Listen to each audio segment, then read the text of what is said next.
This week on A to Z Running, physical therapist and back specialist Stephanie Penny joins us to discuss how common running injuries may actually be back problems and what we can do about it. In the world of running, what happens when we take 12 weeks off? A recent experiment boasts encouraging results. To wrap up the year, we both share our top 3 World of Running moments from 2024.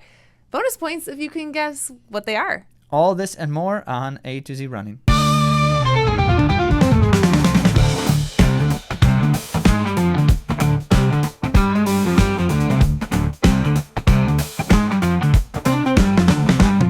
Welcome back to A to Z Running, where we help runners thrive with information, inspiration, and coaching services. I'm Andy. And I am Zach, and you can learn everything you need to know about us and our services at AtoZrunning.com and follow us on Instagram, YouTube, and Spotify for all of our content. And you should know that, true to our recent promise, we intend to be sharing some more things via our email list, in particular because of some ideas and upcoming announcements and things like that we have in store.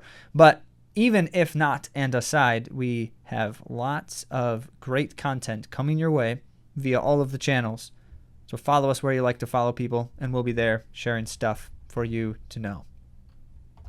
Speaking of things to share for you to know, I'm thinking right now about this topic that has constantly come up. Well, constant's the wrong word. It has routinely come up over the years, which is this concept of progressive runs. And it comes up in many different contexts, but most recently you have heard us approach it with a critical air at times, critical of the way progressive runs seem to be used so often in training, and we may at times say abused in training.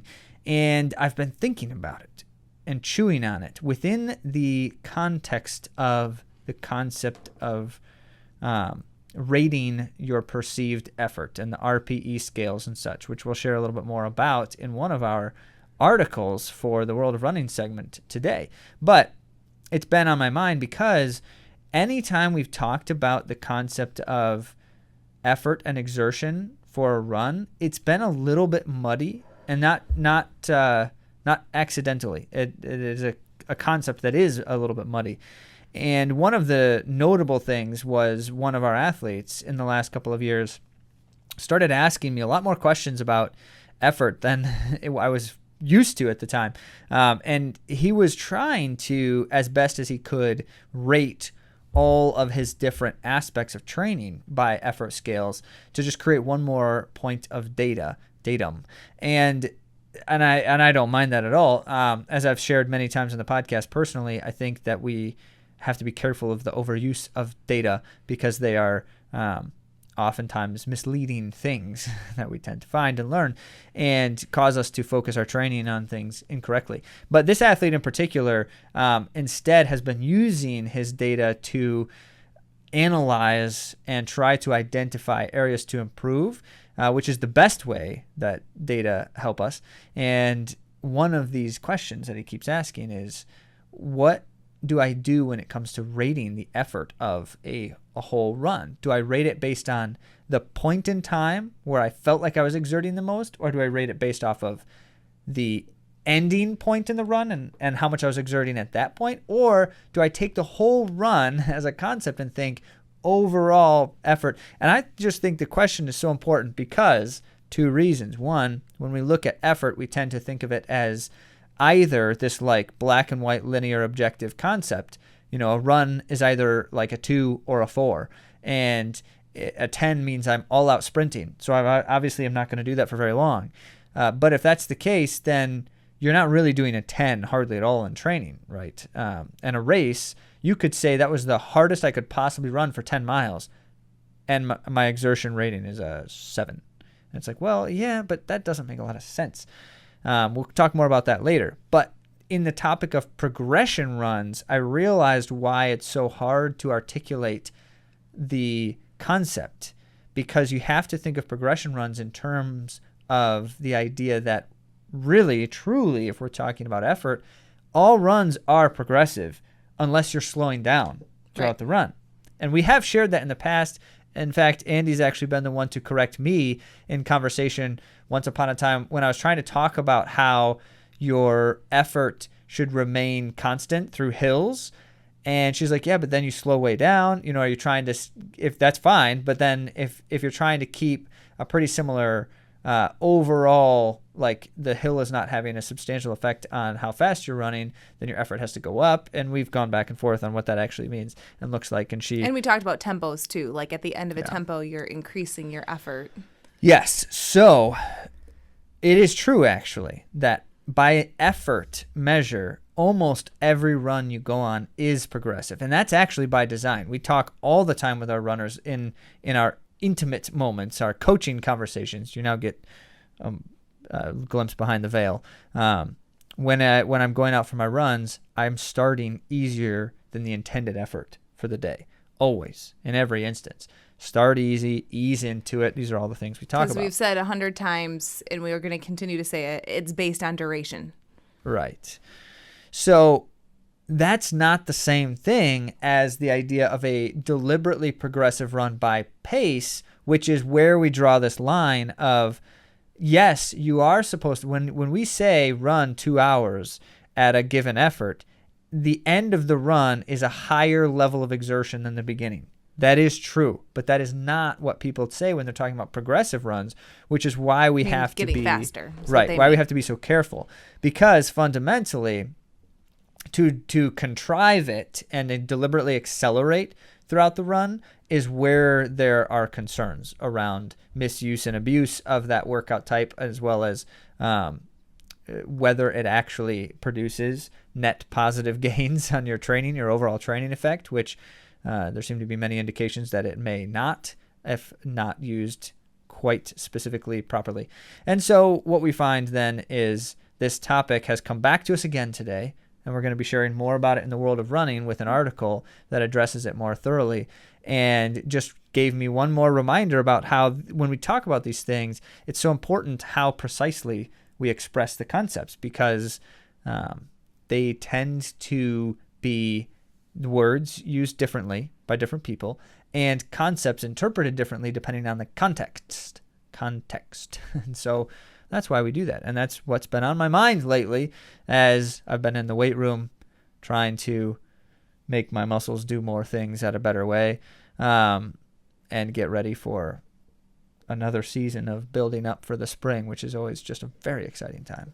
We'll have more to share about the actual goings-ons of what we're doing here shortly. But depending on when you're listening to this, you may or may not already know the results of the race that we and many of our athletes will be participating in soon. And you may or may not have already heard Andy singing. More on that later. All right, that was an interesting teaser. All right, now let's get started with a conversation about back health. Our guest today is Stephanie Penny. Penny has her doctorate in physical therapy and is board-certified specialist in orthopedic physical therapy. She has expertise in manual therapy, trigger point, dry needling, and is certified in A-STEM provider. Penny is one of the few physical therapists in the Midwest who specializes in a special method for helping people with scoliosis or other back issues. It's called the Scroth method. And she's completed the advanced certification in that and has worked with patients for many years before moving to Michigan, where she works at endurance rehabilitation and athletics.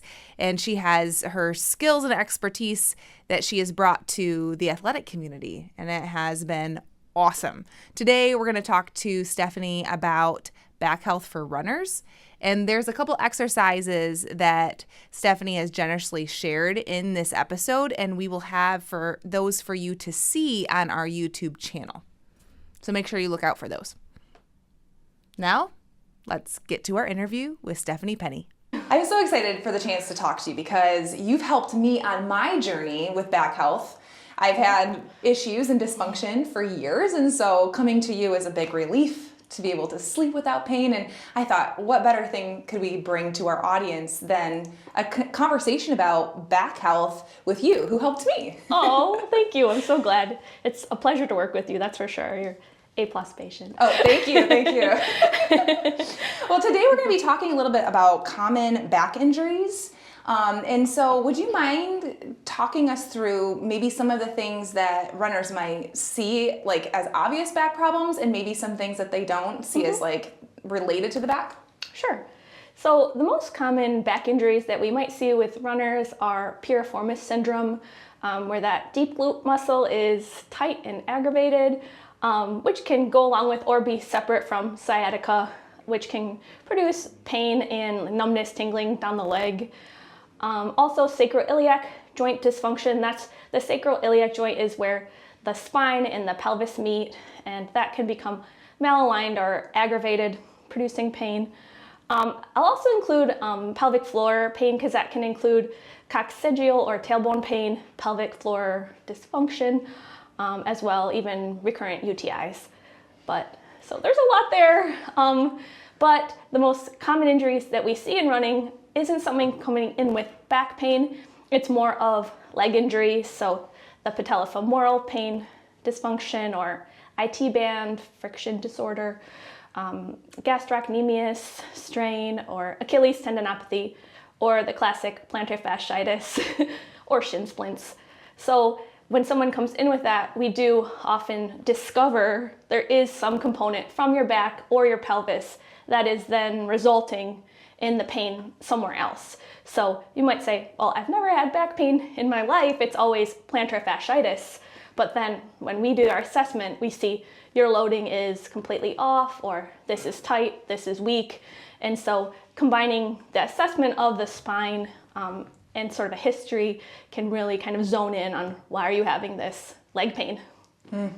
That's so interesting. All the way down to the feet. You could be all the way down having to the feet, like plantar fasciitis. They're like, oh, it's a tight calf. Oh, no, actually your pelvic floor and your glutes and your core are not firing in an ideal manner to offload that force going into your foot. I think a lot of people probably right now who are listening are like, oh my word, I didn't ever realize that this could be stemming from a back issue. So that is a very interesting and enlightening thing. So this podcast episode is for everyone, every single runner who's ever had any kind of dysfunction. We need to hear about back health today. So why do people get these problems? Does it start in different places? What is like the original problem for people usually? So often we tend to have a certain type of posture, and then that posture can get stronger in a way. So let's take like the common slumper. So that's a lot. We're working at our desks all day, and we might be a slumber because we're leaning forward, we're looking at what we're working on, and then that position of our lumbar spine and pelvis posteriorly tilting then makes you more likely to use your hamstrings. Why do I have tight hamstrings? Am I not stretching enough? Well, let's look at how you are in, like what position are you in for 6 to 10 hours a day, and sort of looking through that. So that's one example. Or, oh, I never had pain until I had kids. Oh, okay. Well, the kids aren't the cause of the pain, but is there ligament laxity? Did this bring upon something, or that laxity combined with weakness that's developed, and sort of piecing that together. So it is a bit complicated in determining it, but once we zone in on it, it can be extremely powerful. Or someone might say, well, this is hurting me right now, my right knee, but oh, I guess I did like sprain my left ankle like 15 times, or, you know, just different things. Or, oh no, I've never had back pain, but I have like constant headaches or migraines. And when we look, they're twisted all the way up, or like their pelvis is completely off balanced. So there's just different postural things that might happen during the day. Oh, I'm doing my dishes every day, just standing on one leg, or hey, I'm doing great. I have a standing desk, but then I'm just standing on one foot. So kind of like dissecting what are you doing during the day, and how does that affect your presentation when we see you. This is kind of off from what we were talking about before, but what about like leg crossing? Does leg crossing cause any significant issues? Yes. So, right, uncross. So often when somebody comes in and I'm looking at their sitting and standing posture, I'll be able to tell, do you cross your leg? Do you cross this leg or cross that? And they'll say, well, yeah, how do you know? And it's because the pelvis and even the lumbar spine are often twisted all the way up. So for that reason, I try to avoid crossing your legs. 80% of the time, try not to cross your legs because it will twist your pelvis for most people. Some people say, well, can I just keep switching? Like, I love crossing, but ideally you can cross your ankles. That does not affect your pelvis position. That's super practical. Okay, so the one thing that I love, the things that you can like take away, like what can I do better today? And let's stop crossing our legs so much. Yes, if only that. Right. Yeah. It won't be the only thing, but is it, one thing that we can be conscious of to think about our back health. So crossing our legs and our posture when we're sitting and standing, all of those things are contributors. So everyday life, like where we just discussed standing and your postural position when you're doing work. How about on our phones? Is there anything we're doing on our phones that's detrimental? Yes, so often on our phones we'll hold it with one particular hand and look down at it, basically hold it low. So typically that can increase kyphosis or rounding, as well as sort of twisting. And the torso will twist for typing, or if you're using your thumbs a lot, just depending on how we're using our phones. But the number one thing is that we're looking down at it. So one practical tip is if you are going to be looking at it, to get one of those things you put on the back of them where you can then hook it onto your hand and like just look up if you're able to. Or if you're going to be reading for a longer time, try to use an iPad or a computer, ideally. Those are so practical. I love that. And then for runners, because we're specifically talking to runners today, anything with running form to be aware of for runners in their postural health? Yes. So with running posture, everybody runs differently and their posture is different. Somebody might present in that way we mentioned, more rounded, and that person might look like they're still sitting rounded in their chair as they run, or they might completely surprise us and their running form is amazing. So then we look at static versus dynamic posture, heel strike, vertical displacement, and a bit more specific, but there are some strategies to be able to check your own posture at home. So what are those? So one of my favorites that you can do, anyone can do anywhere, all you need is a wall. So if you don't have a wall, you can also use the back of a door. So working in Chicago, there was not a lot of wall space when I was working in Chicago. So people would, finding barriers, you could use the back of a door otherwise. So begin standing about a foot from the wall. Place your hips on the wall and your shoulders. Your head may or may not touch. Then place your hand behind your low back. Feel how big that gap is. So normal kyphosis is lumbar lordosis is about 30 degrees. So when you put your hand back there, see how many fingers widths that is. If around 3 is normal, if it's a lot further away, that would mean it could be your low back is extra arched, your pelvis might be tilting forward, your ribs might be flared. So what to do at that point is take your hand away. And now we can start the exercise portion. Take a deep breath, a full inhale, and then a full exhale. By exhaling fully, it will start to draw your rib cage down, and that will allow you to connect your abdominals to your pelvis to get your back in a better position. You might feel your obliques working or some of those breathing muscles. Nothing should be clenching, and then repeat that for about 4 or 5 times. After that, step away from the wall and see how you feel. So that's an easy one. You can do anytime. Because most people have a wall. Yeah, hopefully you have a wall or at least a door. What are the barriers and how can we move past them? I love that exercise. So the goal is that as we do that, our center of gravity moves to a more centered position. So then that can affect, overstriding or, whatever your foot placement can be affected by that. Thank you for sharing that. Yeah. I love that. And what are some other things like that you can do with strength training or mobility or flexibility? Do you have any other, I love your practical tips. I'm just like mining you for all this good stuff. Anything else you want to suggest for us? Oh, sure. So for strengthening, a lot of research in lower extremity issues focuses on the gluteals, specifically the gluteus medius. That muscle is on the side of the gluteals, and it helps us maintain a level pelvis. It also prevents the knee from knocking in or going into a valgus position. So one pretty easy one I like for that is the lateral step down. So that could be on an actual step or, a stepper as well. And then the main thing is to not let your knee go in front of your ankle so that you can hinge into that hip. Hinging, physical therapists love hinging. So that's the hip flexion angle where you're sort of sitting back, pulling your ribs down so you can get into that gluteal. As you do that, bending your knee so the opposite foot can tap down. And I'm happy to give you a picture of those exercises for your viewers too, for sure. Great. Awesome. I love it. Yeah. And then how about mobility? For back mobility, I feel like many of us maybe struggle with that. How do we mobilize? That's for sure. So when people specifically have back pain, a lot of times a large contributor is hip tightness.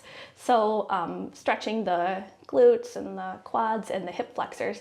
But for stretching the back, one powerful muscle, stretching it is often the lats. That helps a lot because that spans such a long distance of your spine. And that can lock you out into extension or arching. So there's a few different ones to stretch your lats. If you don't have any shoulder problems, there's one where you're kneeling and then you place your elbows on a chair in front of you, sort of like this, and you're kneeling and you go back until you feel a stretch right through here. Once you achieve that stretch, deeply breathing, inhaling and exhaling sideward to expand that rib cage and feeling a nice lat stretch. You could also play with the hips, tilting them left or right to stretch more the left or the right side. I'm doing that for about 4 breaths twice. I love that lat stretch. I actually want to do it right now. I feel like I need that. I know. I think probably most people listening, especially those that are driving in their car right now. Yes. It's a nice full back stretch versus the traditional cat-cow and child's pose are great too, more yoga-based. Wonderful. So prior to a run, you might do something like that. You might do the glute med activation and exercise. What else would you maybe suggest doing prior to a run that could help you get ready? Oh, sure. So directly prior to running, we'll recommend a dynamic exercise program, so versus the static stretching. So we're waking up the muscles, using them in the same way you will be running. Static stretching has also been shown to reduce force production, so it could potentially slow you down or tire out the muscles. So the traditional dynamic stretching, including split squats, walking with a twist, hip hikes, high knees, crossovers, lunges, something for about 5 minutes that works in all planes. So forward, left and right could be a side lunge, backwards, and if you don't have access to a stair, side lunge is also good to activate that glute muscle too. So wonderful. That's what we recommend, the lunge matrix, and then perfect. some dynamic drills. Dynamic drills. Oh, yep. Okay, great. Awesome. Awesome. Cool. Well, is there anything else that relates to the common back problems that you want to share? And then we can transition after that to returning to running after injury. So let's see, it's related to the back that I'd like to share. I think that just about covers it. Just know that if you have a lower extremity problem, that the back is a good place to see if there's some type of dysfunction. Even if you do not have pain there, it can be a driver for your issue and something that's totally fixable. And we can help you, or another physical therapist nearby can help you as well. So seek help, and then the earlier the better with any injury is better, so it doesn't get more severe or transition to bone pain or something. It's a little bit longer rehab. Stephanie, I'm so glad that you were here on the show to talk about these common problems, some that we don't even know are related to the back, and then these really practical things that we can do to move towards health. And of course, seeing a physical therapist, that's where you go first to see where that dysfunction is going on in the body. So thank you, Stephanie. I look forward to talking to you next week about returning to running after injury. Oh, awesome. Thank you so much for having me. Thank you, Stephanie, for your time and your expertise. shared with our audience. We always appreciate when we have the opportunity to both address the challenge, such as it is, and present to you some potential solutions. And that's naturally what you just experienced, and we're glad for it. And you heard me get all hyped about the practical tips and takeaways. So make sure you remember those, and you can start feeling better today with applying those few things that she gave to us. So thanks to Stephanie for coming on the show. One more shout out to the folks at Endurance Rehab as well, who are the running expert physical therapists, if there ever were any. And Stephanie's just one more asset to the group there and what Adam brings in his establishment. So really exciting stuff. Check them out if you're in the West Michigan area and need some help. All right. Need some help. I don't know exactly what all Adam might help you with, but help, we need somebody. There's lots of things in that statement. Shout out to Madeline, who ran the Florida Holiday Distance Classic half marathon. Congrats, Madeline. Mm-hmm. We hope it was lovely. We were up here in Michigan cheering you on remotely. Mm-hmm. We sure were. Now on to our first news article. Can a break from running help you? So here's what happened. Alex Hutchinson, once again, is at it, as he always is, which is just finding these kernels of fascinating, interesting things related to running. Well, who is Alex? He's the guy who writes all the stuff. And so Hutchinson, who has written many a good article we've shared on air here, writes predominantly right now for Outside Online. And he found this experiment that Romaud Lepere, which I'm saying no doubt incorrectly, but since he's French, you got to at least try. He is a psychologist and triathlete, and he did this experiment on himself. And so this is a study of one situation, but it is interesting. And so the attempt here was to identify the results of a 12-week break from training, and Lepere is one who has trained substantially as an endurance athlete for like 30 plus years.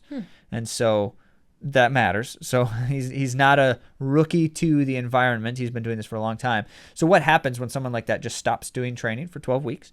And what happens after 12 weeks of retraining as well? And so make your predictions now. What do you think? A man in his 50s taking 12 weeks off. Does he lose more fitness than a 20-year-old? Does he lose less fitness than a 20-year-old? Any guesses there? There's not a comparative study, right? Well, you just take the studies that have been conducted. Oh, sure. Yep. And so a couple of things to consider. Remember the background information. We have talked about on air the effects of aging. We actually talked about it recently when we were doing our search engine battles. And the effects of aging in general seem to be summarized by a 0.5 to 1% decline in fitness per year. And that is mirrored in muscle decline as well. And so if we reflect upon that as kind of a baseline for someone in their 50s, is certainly seen and realized some amount of that decline since it began in their 30s. And then also how in this particular experiment, Lepere studied both his VO2 max and his muscle composition. He actually biopsied his muscles and other tissues. Serious commitment. But remember, he is not just an athlete who participates. He's also in the science realm, and so he was thorough, if nothing else. So he looked at all that stuff, and then he took 12 weeks off, and he studied all of it throughout the time, and then he trained for 12 weeks, and then he studied all of it, measured all of it throughout the 12 weeks, and drew conclusions. So First, decline. It was about normal. There's nothing different about his decline in terms of loss of fitness versus what other studies seem to show. For that amount of time or any amount of time? No, for that amount of time. Okay. In general, you've seen the studies on this. We've reported them here. It's about 2 to 4 weeks when you see the sharpest decline, and then it kind of plateaus a bit for a while, and then it just kind of continues to slowly decline after that if you're totally inactive. And so he saw those similar kinds of things. And then after he began retraining, he was surprised by the results of 12 weeks of training. Okay. Which is 12 weeks off.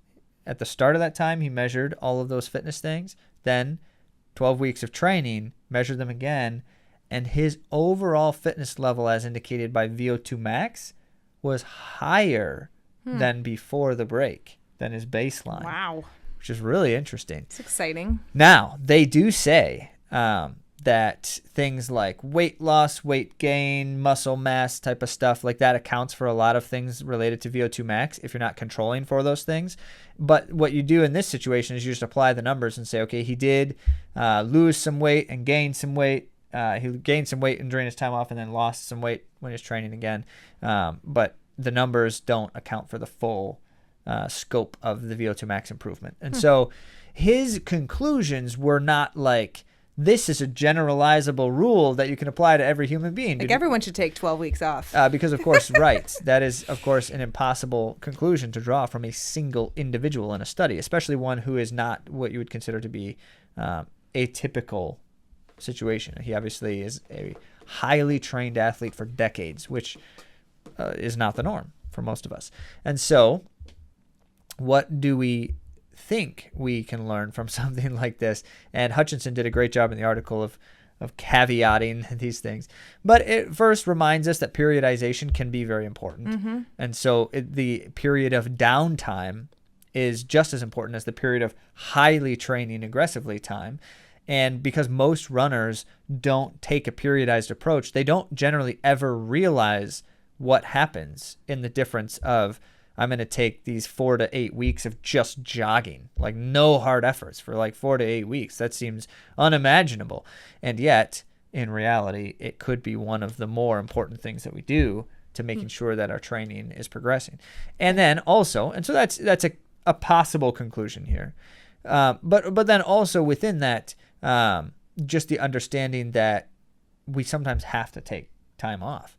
And that should not be, and it should not be an all hope is lost moment for us, because by design, our bodies are benefited from the stress rest cycle. And so if we have a forced, prolonged rest cycle, we simply know that we can gain things back. Maybe it's not perfect every time. Maybe it's not everything all at once, but there is potentially still hope. And I think this study it doesn't tell us that it applies directly to ourselves, but it does give us an indication that such a thing could be possible, and let's hope for more studies in larger populations. I'll let you know how it goes for me. That's another study of one, except it's not quite the same, because he was able to just begin training right away. Right. Fully. Yeah. All right. Well, next up, we have been teasing this one in the intro at least, and that is an article shared on marathonhandbook.com about the RPE metric and rating perceived effort. And so all we really want to say more here at this time is that, one, the article is a good way to see the kind of the scope of this concept, because they really do a deep dive. The author in particular here wrote it some time ago, and then they've updated it more recently even. So one of the key things to remember is that this concept has been around for a long time, and it's gone through some phases. And so you have things like the Borg scale, which is basically just based on heart rate. And it's really weird because you rate your effort from 6 to 20, which is a really strange numerical scale. Well, I guess if you're running, it kind of like skips the 1, 2, 3, because that might be walking when you're at 4. Right. So that's why it's based on heart rate. Yeah. Because your heart rate, your resting heart rate is not an measurably exertional thing. So, right. But the Borg scale is generally not preferred when people are talking about this kind of thing, because the reason we use the effort scale is because we're trying not to use the heart rate scale. We already have that metric, and it tends to be a fickle one at best. And so we wanted a better scale. And as the author shares in this article, a 15-point scale is more complicated to use than a 10-point scale. And then one might wager a 10-point scale is also still fairly complicated to use, because really, what is the difference between a 7 and an 8? And so then we might say, why don't we just use a 5-point scale? And perhaps not even a 5-point scale, but why don't we just go back to what Lydiard did 70 years ago and just use 4 rating metrics? You got a full effort, you got a half effort, you got a quarter effort, and you have a 3/4 effort. And if you need something right in between 3/4 and a full effort, then you have what he sometimes tossed in there as a 7/8, because you need something that's like, I'm racing, but I'm not going all out. And that was his 7/8 effort. All right. So that's what Lydiard did. And this is why I want to talk about this right now, because the challenge of the RPE scale today, and where I feel like it has fallen short, and where I wonder why we ever felt like we needed the scale when we already had Lydiard's ingenious methodology. I'm not trying to say that Lydiard is perfect in every way, but his system makes way more sense, because the RPE scale is objective. It says a 10 is your absolute maximum possible effort, which means, like, if you're picking something up, it's the heaviest possible thing you can lift 1 to 5 times. If you're running, it's your all-out sprint. And that is in it of itself is kind of illogical as a running metric, because then what you say is, well, the idea of an all-out effort for a race depends on the distance. And so a 10 means I'm sprinting, which means I'm never actually using a 10 in a race, because I'm a distance runner. I never sprint in terms of an all-out effort the whole entire time I'm running for a race. No. Yep, thank you.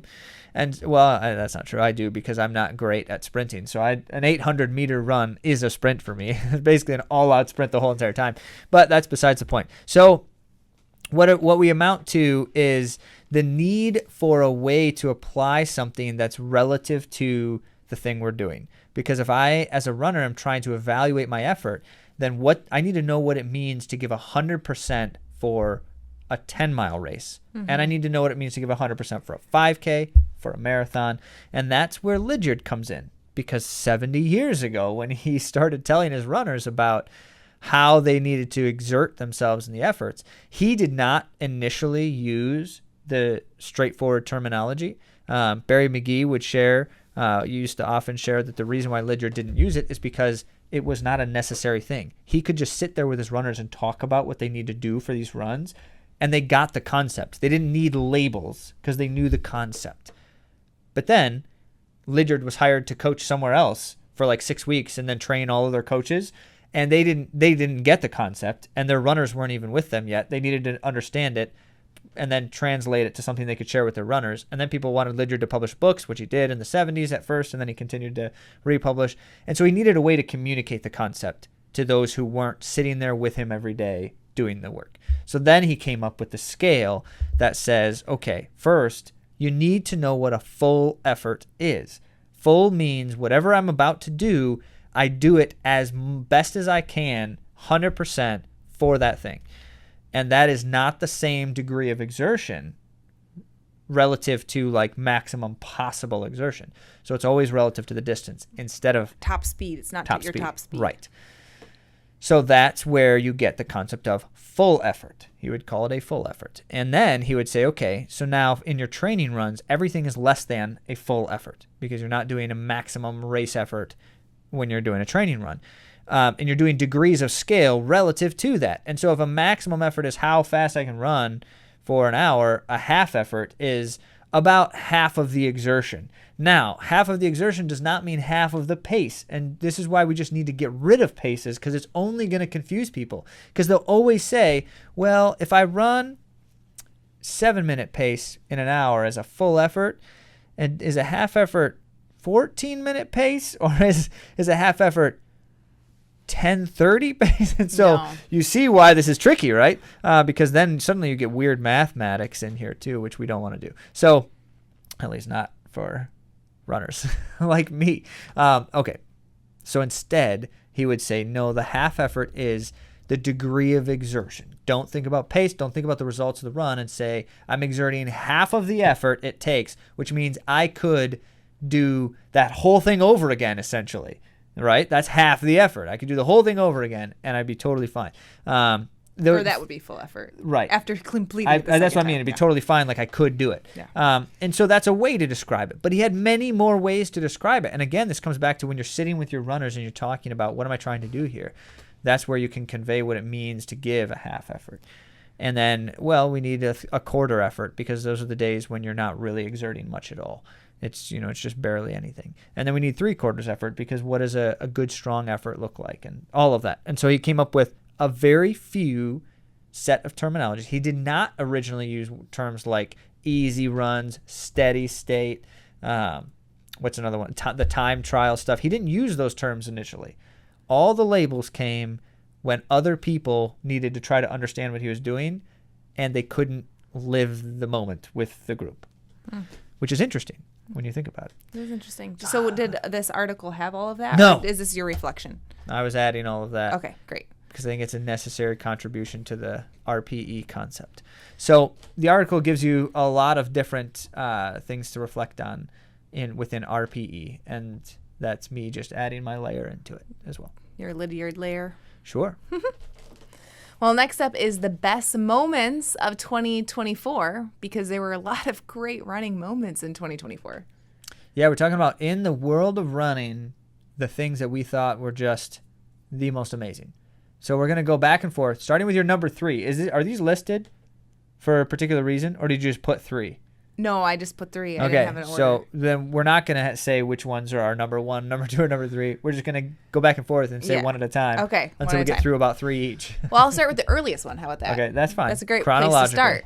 So early in 2024, in February, Zach competed in the U.S. Olympic Marathon Trials. Which was not the reason why this is her favorite running moment. It was really exciting, though, to be there in Orlando. And as a family, we had friends coming out. Some athletes came out. It was really a very fun time. And one of the things that made it super fun was that I got to see Dakota Lindworm, she's now Popin, make the U.S. Olympic team. And it was a thrill because I had the opportunity to connect with Dakota on the show, on the AtoZrunning Podcast, but also in person, having lunch. Like, she's just such a great person. And I've always really enjoyed her outlook on the sport, and then her smile. I'm all about that smile because it helps me personally, and it seems that we have a similar approach. You're going to run as hard as you can, but that smile is a anyway, I'm getting into that too much. But it was a thrill to see her realize her dreams of becoming an Olympian. And she wasn't the expected pick, so it was just especially sweet to see her rise to the occasion and fulfill her vision. So your first choice is a kind of underdog moment. Yeah. Or the unexpected victor kind of thing. Right. Does that inspire you? It does. It's Okay. very inspiring. Yeah, that's why I chose it. So the first one I want to share is Grant Fisher. Enough said. All right, on to Andy's second. I'm kidding. I wanted to reflect on Grant Fisher's 10,000 meter Olympic bronze medal because, one, that has not happened much, Americans in the 10,000, and it is a storied history. We're talking about the likes of Galen Rupp, and if you remember early days, Billy Mills. Oh yeah, Billy Mills. How good. And so there's a lot to be said about the challenge of medaling at this moment in time historically in the 10,000 meters in the Olympics. You get the most incredible distance runners of all time showing up at that line, and can you be in the top 3? And Fisher has been chasing the ghost for years, and he's been so close so many times. And it's just been one of those things where it's like, if there's ever a runner where I just really wanted to see him do it and get that medal, more than any other runner, I think Grant Fisher is the one. And there's layers of reason why, in part because he's a Michigan dude, in part because we've watched his career since high school when he was running sub-4 in the mile as a high schooler before it became, popular, and just like the incredible journey. But also, Grant Fisher is a swell dude. When you just like sit down and talk with him, which I really haven't actually done, but I've talked with people who know him personally and can attest to the fact that he's just like, he's down to earth, he's cool, like in the like just really comfortable kind of sense of cool, and he's just a great guy. And so you've got all those layers, right? And then to see him do it and to know, like, for him, he did not have to win the medal to believe that he was living the dream, right? But you could see on his face getting that medal, and it was like, I finally have done it. And it just so much there. Exciting. So Grant Fisher, that race was incredible. The 10,000 meters always is at the Olympics. And for Fisher to pull out the bronze and do it against the world's best when they were running the best. I mean, this was the fastest Olympic 10,000 meter in terms of depth, especially ever. It was incredible. And for him to just basically say, yeah, I am one of the best of all time. Wow. And then his coach went and said he's not the most talented. Well, anyway, that's not what we're talking about right now. Okay, back to Andy. Watching the 2024 Paris Olympic Games as a family was incredible. So we got to enjoy that Grant Fisher moment, but another moment that was super fun was that my boys knew many of the runners in the men's 1,500 meter race, and they have heard us talk about Jakob Ingebrigtsen and Josh Kerr and Yard Nagoose and Cole Hawker. So it was super fun for them to be really into it, and so are we, of course. But to see Cole Hawker execute a perfect race to overcome Josh Kerr and Jakob Ingebrigtsen was a highlight for sure. We went crazy, and our sons were geeked about it too. They think Cole Hawker's the best, and they think Yard Nagoose is also the best, and I'm glad that they equally think that they're both the best. Our sons also, one of our sons said that he wanted to watch that race, that 1,500 meter race, every day. That's what he said. I wish we could watch it every day. And then he proceeded to forget that the next day and never watched Then it again. Then I asked him though to specify, and he's like, "No, I want to see a new race with Cole Hawker every day." Yes. It wasn't to replay it. He wants to see the 1,500 meter race every day. And it was good that Hawker won because it vindicated my prediction when I said he's the fastest kicker in the world. And then he did kick the fastest in the world. And if he wouldn't have done that, then he would have proven me a liar. And nobody wants that, even though it might sometimes be true with my crazy predictions. But it was exciting. It was a fun moment. Okay. On to number 2 for Zach. Grant Fisher. Another Grant Fisher. Sorry, folks, but he didn't just win the Olympic 10,000 meter bronze medal. He also won the Olympic 5,000 meter bronze medal. And to have the guy see his dreams come true and then a week later do it again. First of all, that they say is one of the hardest things because you have that such an insane emotional moment like that 10,000 meter. It's one thing when it's someone who expects to be able to do that, but for Grant Fisher, who obviously believes he's capable of it, but had eluded him for years, for him to do that in the 10,000, such a high, it tells you something about his character. For him to come back and do it again, it tells you that Grant Fisher does not believe that that's the most important thing. That one moment and that medal that he won is not the most important thing, because he could recenter himself and come back a week later and do it again. And he talked after the 5,000 meter race. This is one of the reasons why this one in particular is in my top 3, is because after the 5,000, he's talking about how he felt like he did not have it, but just ran the race, just did the thing that he knows how to do and put himself in position. And he's like, I just don't think I've got it. And then with a lap to go, it's like, no, I really don't think I've got it. And they start taking off, and he's like, I can't keep up with them. And yet his final 200 meters, so he's lagging behind this group the whole way around the first half of the final lap.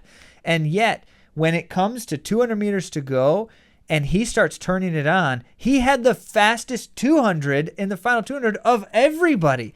And it's like, what is possible? You never know. And Grant Fisher just did the thing. Yep. And so he took home 2 medals, which one medal for an American distance athlete means you have arrived. To take home 2 in a single games is unrivaled. This guy is the pinnacle of distance running. Okay. Done. Well, maybe for American men, because for the women, I'm going to talk about the real pinnacle of distance running here. Watching Safan do superhuman things was a highlight in 2024 for sure, specifically at the Olympics, and how memorable her sprint finish was in the marathon to claim the gold medal after having run the 1,500, the 5,000, and the 10,000? She ran 3 rounds for the 1,500. She ran 2 rounds for the 5,000. And she ran a 10,000 meter final. And then the marathon. And then the next day, she didn't even have a break. The day after, no, I mean, she kind of had a break. It was a Friday night race for the 10,000 and a Sunday morning race for the marathon. But you get my point. This is my highlight. Sorry. So, okay. Altogether, raced 41.4 miles, which is the most ever for anyone in a single Olympics. I should hope so. Is that more than any of the race walkers? Yeah, well, that's what I guess. Well, they're talking about running. Okay, They might I not don't be know. talking You're about putting me walking. on the spot to know something that I don't know. So Race walk has much longer distances than running. So that's Stephanie. I tell you what, crazy. Bringing home 3 medals and one of them's gold at the very end. Yeah. The exclamation point. You just can't even, for her to say, like, you know, I felt terrible. Like, no, you didn't. Terrible. Like, the way you felt, other people feel terrible. The way you felt after all of that running has no descriptor because no one else has ever felt that way. No one else has ever No one's put ever done that. themselves through that pain cave. Imagine being all those other world-class marathoners for the women and knowing you couldn't even beat a tired Sifan Hassan. Oh, she's goodness. amazing. That was a highlight. And then I just like her candor of telling you just how hard it was and how crazy she thinks she is for doing it. Yeah. Yes, you are crazy, but you put on an amazing show. This is what happens when a human arrives on the scene whose primary objective is to do the hardest thing possible. Tell me what the hardest thing is, and I'm going to go do it. So, if she wasn't already basically believed to be the greatest female distance runner of all time, she should be now. Okay, my final is Kenneth Rooks because he won the silver medal in the steeplechase at the Olympics. Okay, so there's 2 reasons why Kenneth Rooks and the men's Olympic steeplechase makes my top 3. One is because it was El Bakkali's moment to lose. And it was very interesting to see, like, could he pull it off? Apparently he could. And then 2 is you get the underdog story as well with Kenneth Rooks because we're watching the race and everyone's thinking, like, you know, this is kind of one of those races where you just pretty much know who it's going to be because it's always these people and they're just so much better than everybody else. And so the race is unfolding and it's like, you know, no one really is thinking much about it in the early stages because it's just, I mean, at some point those guys are just going to go beat everyone and who knows how long they're going to wait, but they're going to do it. And then it just kept not happening. And the excitement's building. And with about a lap to go, USA's Kenneth Rooks took the lead and our jaws hit the floor. It was like, this is not the thing that should be happening right now. And it might just look believable. This might be the real deal, what we're seeing right here, right now.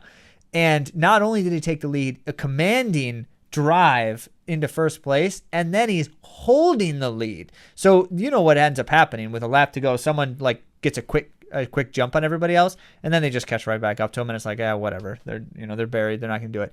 That didn't happen here. And so as Kenneth Rooks is tearing away and dragging a couple of guys with him, the longer it goes, the more we're realizing this could be a real thing happening here. And he nearly won that race. He nearly won it. But you know what? He's happy with that silver medal, and so are we to see it happen because it was just an incredible moment, incredible race. Yeah. So. I just am so proud of the fact that I said that it was possible for him to do this because of the way that he ran the the U.S. Championships, not this past year, but the year before that. That was a year ago. Yeah, I know. But like to get up and to win that race means that this guy has something special when it comes to racing, because most people would be frazzled and they would have a really hard time getting themselves in a good frame of mind. That's why we talked to him about his mental game on the podcast, and it was a really good episode. You should go back and listen to it. Yeah.